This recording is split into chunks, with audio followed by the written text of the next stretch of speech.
Week in review, May 1st, 2023. As always, I'll start off with addressing some comments from last week from the week in review I did last Monday. I have a question. Is there a possibility for the Level 1 handbook to be an audiobook? That question's from Hayden Goodall. It's a good idea. I don't know if our team's ever tackled that or discussed that, but I'll engage with them and see what they think. I like that. It's a good idea. Philip Kelly, the $350 rollover is awesome. So he's talking about the price for the one-day course that we're testing out. It costs $350. Currently, they're available in Dallas and Philly, the Philly area. And if you purchase a course for $350, at a later date, you can roll that over to your L1 cost. So it's a cool little thing we're doing with that. Imam Photo, are you planning on being involved in games this year? If the team needs support or help, I'm always ready and willing to support them. Lauren Carell, any talk about extending the Army Ignited program to active duty spouses? I don't know the answer to that. I don't know if Army Ignited is even available for active duty spouses, but I'll have our team look into that. Trish, have you read any Thomas Wolfe? If you like Hemingway and Steinbeck, I do. You should read You Can't Go Home Again. I have not. I'll take a look at it. I'll pick it up. Austin Fairbanks, that's a big step up from being on Sevon's podcast to being on Jocko's LOL. So on that, last week, I traveled down to San Diego, and I was on Jocko's podcast. So that was first time. Actually, no, I saw him about 4 months ago at the funeral or memorial for Bobby Ramirez. That was on the SEAL Team 1 compound, and we chatted for a moment there. We talked about he was in discussion with our CrossFit team on potentially doing something together, and we hadn't seen each other in a number of years, so we caught up. Prior to that, the last time I'd actually spent any time with Jocko was probably in 2007 or 8. Had lunch with him, Nicole, and Greg in Coronado. Then over the years, besides that, since then, up until I saw him a few months ago, we talked a lot, not a lot, but we talked every few years on email. He would hit me up and ask about his affiliate and what he needed to do to renew or keep it current, or if he had a trainer he needed help with getting into a course, I would set him up. And I dropped into his affiliate a handful of times over the years, but I'd never actually bumped into him on those occasions. So our interaction and our time spent together over the years was pretty infrequent. Didn't seem a lot. And when I was in the teams, I didn't. We were on different coasts and different. He ended up becoming an officer. I was not. So we never really crossed paths. I actually met him through CrossFit, and when we were doing a level 1 for some of his command, I was still in. I was active duty, but I was also teaching the course. Then I went over to his gym where he has his podcast studio. We linked up last week, hung out, shot the shit for about 30-45 minutes prior to filming it, and went and saw his gym, and been an affiliate since 2007 or 8. Really cool experience. Really impressed with Jocko. Since right before, when he only asked like a week or two before if I'd go on, and then quickly we came up with a date and made it happen. I picked up a couple of his books and started reading them. Extreme Leadership and the Dichotomy of Leadership. I finished Extreme Leadership after the podcast. I had read about 80 pages prior to going on the podcast, so the night before, the morning of, on the flight down. I was really impressed with his books. I like how I like his message, and seeing him on Instagram and seeing the things he is doing, and then having spent all that time with him, even off the podcast, prior to the podcast, he's a good dude. And I've been told that for a long time. I'd never really spent this much time with him, so I couldn't formulate my own opinion. And he's doing really cool things, like what he's trying to do, how he's trying to help people from his experiences, from his lessons learned, how he's trying to make society a better place, make stronger individuals, empowered people. I see he genuinely cares about doing that. So, huge fan Jocko now at this point. His books are great. I'm about halfway through Dichotomy of Leadership. It's really good. Nice follow on to Extreme Leadership. And what he and Leaf have done, I don't know Leaf, I've never met him, is pretty cool and impressive. I would have never read those books had he not asked me to go on the podcast. And I did decide to read them to kind of learn a little bit about what he was doing and get in his head. I just didn't finish it in time because I was reading another book. I was reading La Morte de Arthur, The Death of Arthur, King Arthur, the original Mallory version. That was painful. I could not get into it. But when I start a book, I always finish a book. So that one consumed a lot of my time in April. But then I got to Extreme Leadership a little late. I wish I would have finished it prior to going on the podcast. Went on the podcast. He has another individual on the podcast named Echo Charlie. Super cool dude. Really nice. He didn't talk much. He asked a question at the end. Before we started the podcast, I met him and chatted a little bit with him. I've never watched the Jocko podcast.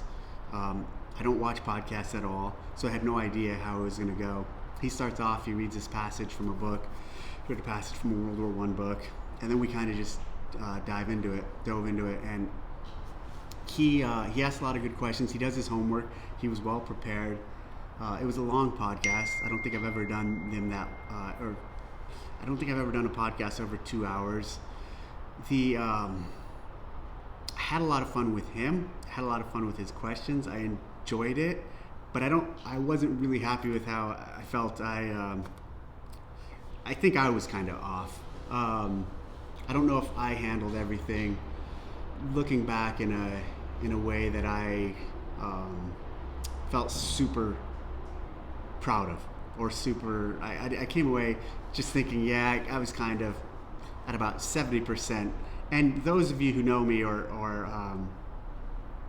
know of my style, like I'm really critical of my performances in anything, in how I work or how I do anything. So it's easy for me to be critical of myself, especially after something like that. I mean, it was all good. It was a lot of fun. I enjoyed it.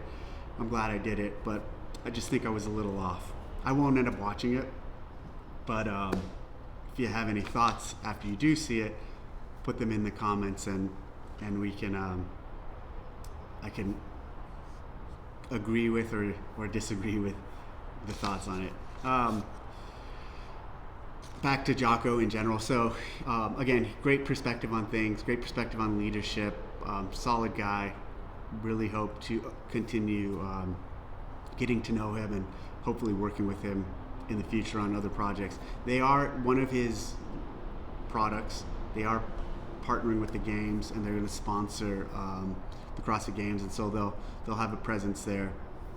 And that's kind of one of the reasons we just re-engaged in general. Last week there was a reduction in force at CrossFit. This is the third or fourth time I've gone through a big reduction in force with CrossFit.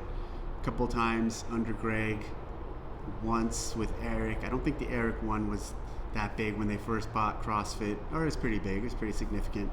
A few months or weeks into it, they did a reduction in force, and now under this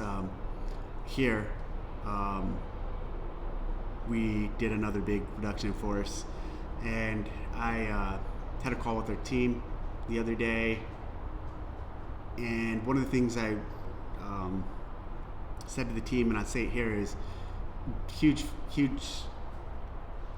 fan of and very supportive of the direction and the necessity to do this.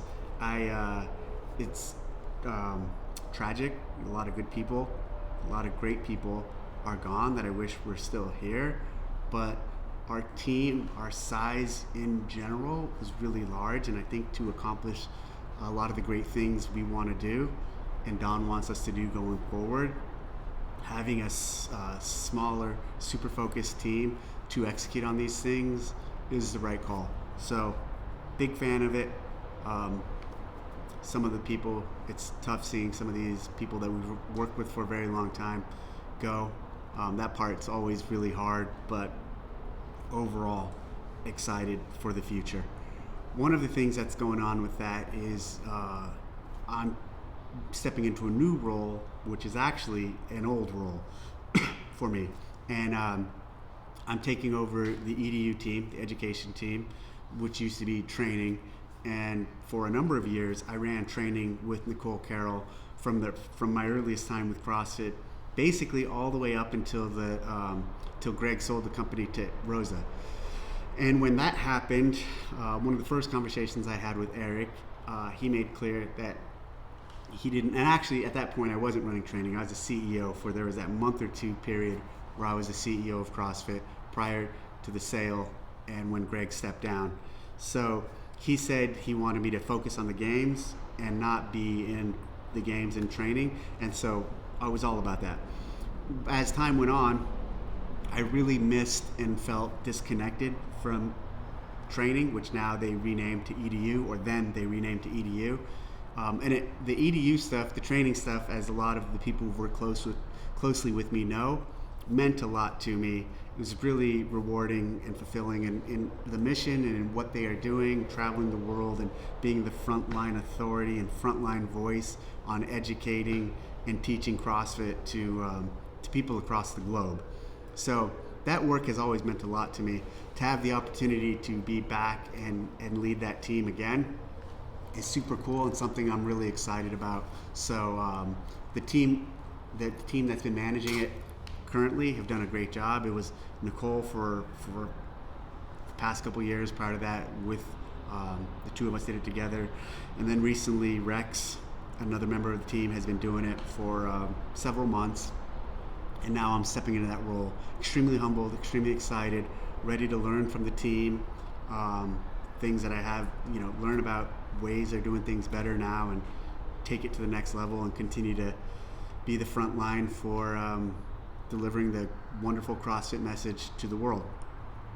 Also within that, still some growth initiatives and growth things that I'm looking to drive or to execute on and to work with the team on, specifically like the Army Initiative and other things around that. Also, there's this consolidated nature of programming that we're looking at. We have a lot of different programming throughout CrossFit. We have CAP, we have the main site, we have what happens in the sport and in the games. And so one of the pieces I'm also taking on is kind of bringing it all together and making it a consolidated effort that the tone of it and how it shows up is consistent across the company and is consistent in this notion of we're just all talking and working together and arm in arm in how we do things. And so I get to lead that effort too. Super excited about that. We'll work closely with the CAP team, work closely with the main site team, work closely with Boz and his team on his efforts, and in service of trying to make the programming in all regards, in all things we do, excellent and great. And I obviously have a lot of experience over the years with programming workouts for events, programming for soldiers, just all types of programming. So I'm excited about that. It's a unique opportunity, and I think it'll play out. It'll work very well for the company and for the community. Some of the cool things we want to do with programming in general is partner with some of the other programming providers out there in regards to basically being a preferred programming partner of CrossFit. We will have CAP, as you know, that's included in affiliation fee. It's an add-on to the affiliate fee now, but also working with some other partners to be in line with or to be supportive and arm in arm, again, to use that phrase, in their efforts. All right, that's it for, it's windy, the doors are both open, everything's starting to blow. That's it for this week in review. Leave a comment in the comments if you want me to address it next week. Thanks.